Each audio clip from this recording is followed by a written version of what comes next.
Right, so the game time is 7 p.m. at the Accra Sports Stadium, and I think it will be the first. Okay, the last Black Stars game was played at the Accra Sports Stadium. I was going to say that. I mean, this will be the first in so many in time past that the team is playing at the Accra Sports Stadium. But our last game that we drew. Or we lost. We lost. We lost to Niger, right? Not too long ago. Niger. Only in November, yeah. Niger, exactly, at the Accra Sports Stadium. And that sealed our disqualification for the AFCON. Yes. You were already not going before the game. So I was listening to you on game plan. Yes. And the whole week you've been on this matter. Yes. I mean, you would say that in terms of pedigree in football in Africa, Chad, they come nowhere close, Ghana. But that can be deceiving. Can be. And so, what should be our approach tonight? I think, African football has changed a lot over the years. In times past, it was inconceivable for anybody to suggest that Niger would not only beat Ghana, but would come to Ghana and beat Ghana in Ghana. But it happened under Otto Addo. Right. So we have seen crazier things happen. And so Chad coming into this game in 4 World Cup qualifying matches, they have 0 points. They don't even have a draw. They are last on the without table. a doubt the worst team in the group. Before this game, they struggled to put a team together. Every single member of that team plays in Chad. When they came here, there were images that came out of the Chad players working out in the gym, and some of them looked like they had never seen a treadmill before. It's just all of it just to say that Chad, on the basis of what we know about their team, about their players, they don't even have a single professional player in their team. And yet, we've seen circumstances where this Black Stars team have struggled. So, and I think that significantly, what would be essential would be that they start this game and start well. The coach has a lot to prove. In those 6 AFCON qualifiers, he didn't win a single game.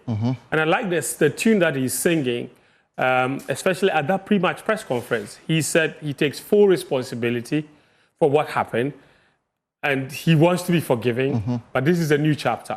And to be fair to the coach, in the World Cup qualifying, he's played 2 games. He's won both of those matches. So in this particular competition, he has done well. Right. And in this game against Chad, I think the most essential thing to win in this game is to start well. The fans can easily get frustrated, especially in Accra. The fans are very impatient. And very unforgiving. Very unforgiving. So in the first 10 minutes, 20 minutes, they need to get a goal. That will calm nerves. That will absolutely get the fans roaring behind them, and that can spur them on to go and win. I think expectedly, they will win this game. Because I mean, people have already determined that. I mean, it's done. They have to win. But yeah, you have to guard against complacency. Exactly. But I think that for all intents and purposes, I think Ghana will. They are more than capable of winning this game. Look, if they don't win against Chad, they have no business going to the World Cup. So I think they will win against Chad. How well they play, for me, is not even significant at this point. What is essential is just to get the 3 points. What is even more important would be that game against Madagascar on Monday. Now, the way they win against Chad will be important. And this is why it will be significant. Because there is a very short turnaround time between this match and the next game on Monday, it will be important that they start well, settle the game by at least the 50th minute so he can rest some legs. Right. Ahead of that game on Monday, which is... Are we playing home or away? Away, right. In Morocco. Meaning we'll leave town immediately after this game? Yes, at 4 a.m. The next morning. And the unfortunate thing about this whole fixture scheduling is that Madagascar played on Wednesday. So they won. So they rested on Thursday, they rested today, they will rest tomorrow, they will rest Sunday before the match on Monday. And we will have less than 48 hours. We have literally 24 hours because we will get to Morocco on Saturday and only have a recovery session. Then the only day we literally have to prepare for them is Sunday. So it would be important to rest some legs. And the only way he can rest some legs from some of the key players is to take a comfortable lead. You need a comfortable lead. And that's how everything makes sense. And I'm guessing that we have what it takes to win convincingly. We absolutely do have what it takes to win convincingly, especially against Chad. I think for me, I already have eyes on that Madagascar game because they are top of the group. And it's gotten even more intense now, the chase for that one slot to the World Cup, because Mali, who are also in Ghana's group, they won their game yesterday away against Comoros, a team that we lost to when we went away. Right. Now, Mali have 8 points, just one behind Ghana, and then you have Madagascar, who are top with 10. So you have 10, 9, 8. If Ghana were to win against Chad, we'll lead by 2 points. You lead by 2 points, and that will put the pressure back on Madagascar going into that game on Monday. Right. So, I mean, it is not over yet. No. As far as the qualification is concerned. No. We've only played 4 matches. There's 6 more games to go. And we're going to play 2 more this week in the next 4 days. And then after that, we'll have 4 more qualifying matches before we can start to think about Destination America.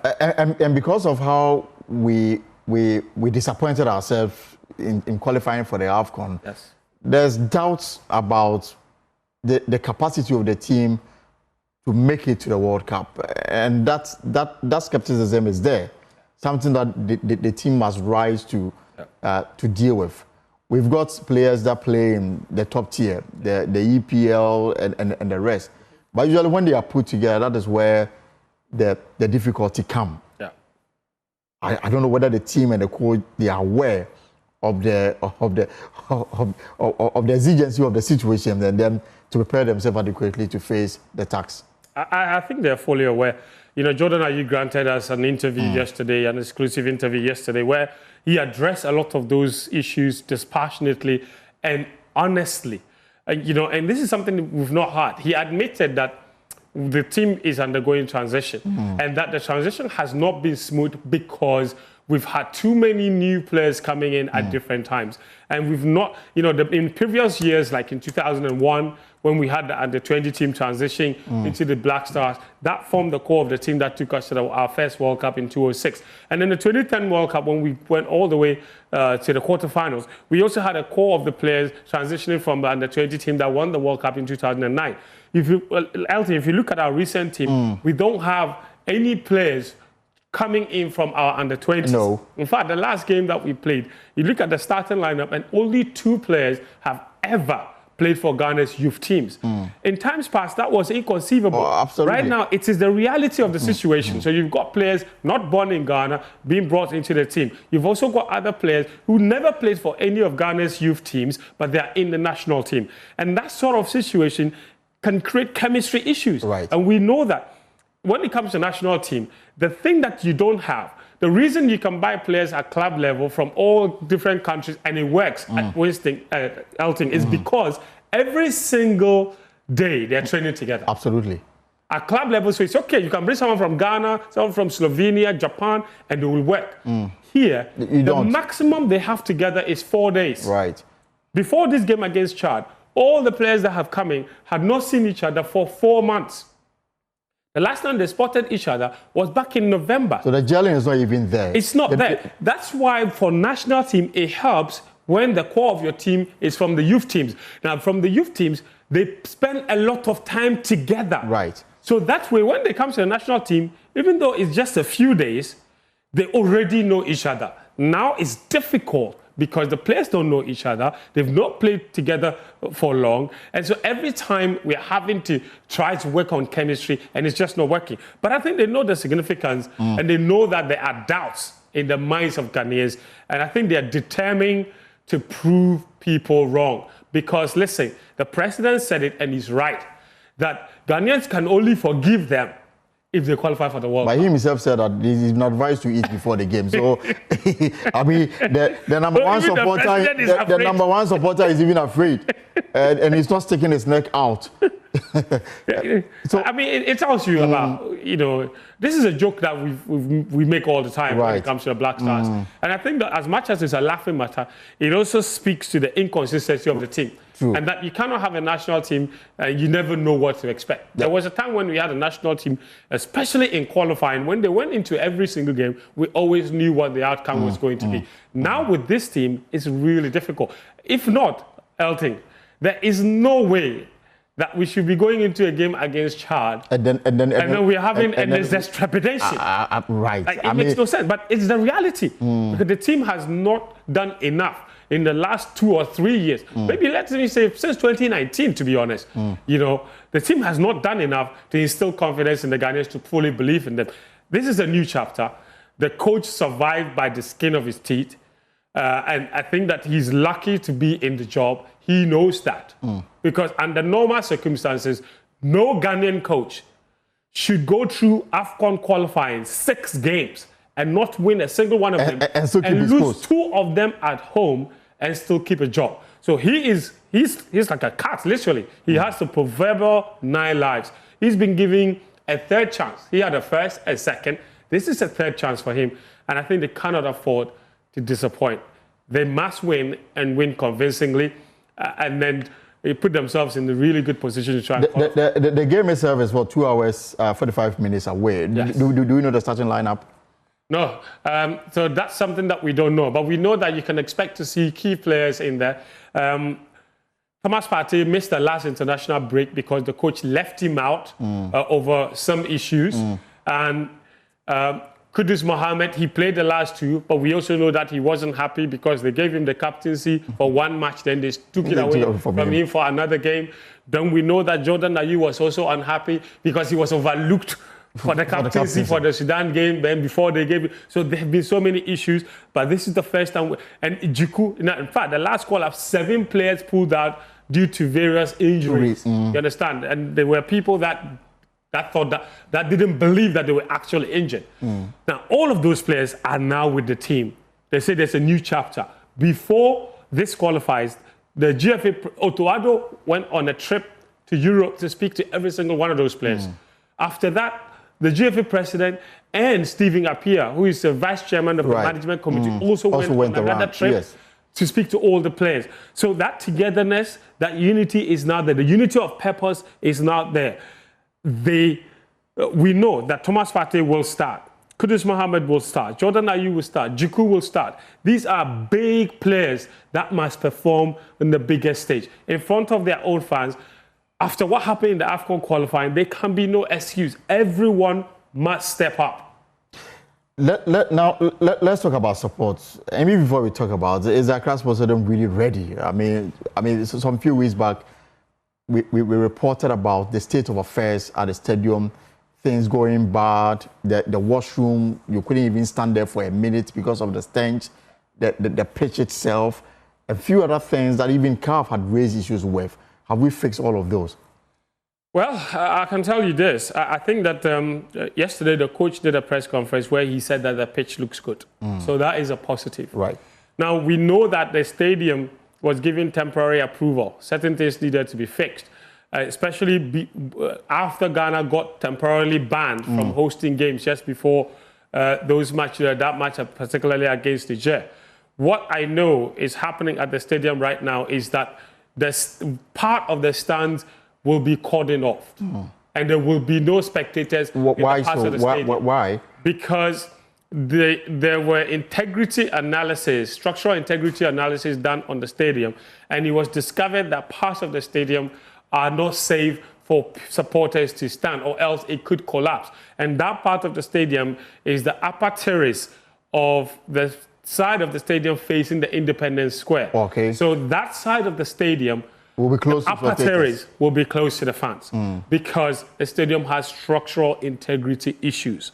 Now, and most of it also has to do with the fact that there is a flat light pole there, and the hinges holding the flat lights are so weak they could collapse on the spectators if they seat spectators in that part of the stadium. And this is the that was renovated some few years ago. 2018 to host the Women's AFCON. We also know that welding works were ongoing there as late as Wednesday night, where the newly appointed NSA boss, Ampofo said that the 24-hour economy was now in full session because there were welders at the stadium at midnight or at 1 a.m. The bigger question is, Elton, and this is the disappointing part, we have not played a single football game at the Accra Sports Stadium since November 2024. So for 4 months, there's been no activity at the stadium. And we've known that we would host Chad at that stadium since the draw came out almost 2 years ago. Right. And we specifically, and this is the point, we specifically closed the stadium to league games and sack Hasselfolk and Accra Lions and all these other teams to go to Legon Stadium because we said we were conserving the Accra Sports Stadium for Black Stars games. And yet we are not getting it right. A day to the game, there is still work being done at the stadium as much as last night. So we really need to take another look at our approach to stadium infrastructure management, because at the moment, and I think that what needs to be done, look, I can tell you this, whatever works we continue to do at the Accra Sports Stadium, whatever renovation works we continue to do at the Accra Sports Stadium, it will not work. That stadium needs to be pulled down and rebuilt. It's not fit for purpose. It's not a modern stadium. Look, this is the only country where we still build stadiums and only put a roof over the VIP section. Yeah. What are you telling the rest of the fans in the stadium? That they don't deserve some shade? Or they don't deserve some cover? They should be roasted by the sun. They should be roasted. Yeah. It's absolute disrespect. Just two questions before I let you go. So what do we expect from the supporters? Early on at the front desk of Joy FM, people came in to buy tickets. Looks like the enthusiasm is there. Yeah. What do we expect from them at 7 o'clock when the referee signal the game to start? I think it's support. I cannot tell the fans that they should forget about what happened in the AFCON qualifying, but they can forgive and give the team a second chance. So right from the blast of the whistle, support, total support. We know that sometimes... We know Accra support can be sometimes a little acrimonious. It is also our duty to remind them that when the going gets tough, that's when the players actually need the fans even more. Because what is football support? You cannot just only support in the good times. You also have to support in bad times. And the team has gone through a really bad patch. It's time for us to show them that, yes, they can break our hearts, but we are forgiving and that we will rally behind them. So I think that, I'm expecting that the stadium will be full. It's Friday night. Of course. We'll have fun. And it's 7 p.m. too, so enough time to go and do it. So, and Joy FM is doing live commentary from the we start build up from 6 p.m. All our experts, our choose at the stadium, Krante, myself, Musbao, Wisucho, the whole game plan crew will be there. We'll be on radio, on rival coverage, and hopefully we'll get all 3 points for you. And then, as directed by President Mahama, do we know the budget for this particular game? No, we do not. Why? It's a question. The president said that everything must be made clear even before the game. Yeah, absolutely. And it's a legitimate question. But I think that the answer we've had from our inquiries to the people in charge is that the president was mainly referring to budgets for tournaments and not budgets for qualifying series. And my response to that is ridiculous. How does it matter? Yes. Like, why does it matter? But you need to qualify before you play the tournament. You understand? And it was revealed that every single qualifying event, every single game can cost the country... Almost $1 million. Almost $1 million, exactly. So it is a lot of money for a single game that we play. Can cost the country something close to that figure. So, it's important to know. And if they respect the president, they should do the disclosure even before we start chasing them for us. All right, so you joined Fentio and his team on Joy 99.7 FM on all our social media handles for a live commentary from the Accra Sports Stadium. It is a World Cup qualifier between Ghana and Chad. Kickoff is at 7 p.m. You don't want to miss this. If you are not at the stadium, your best place to be will be on Joy 99.7 FM and all our social media handles. Fentio, thank you so much for coming to wish you the very best as you go to the same, bring us good results. Let's take a short break here on the pause and return to talk about the matters.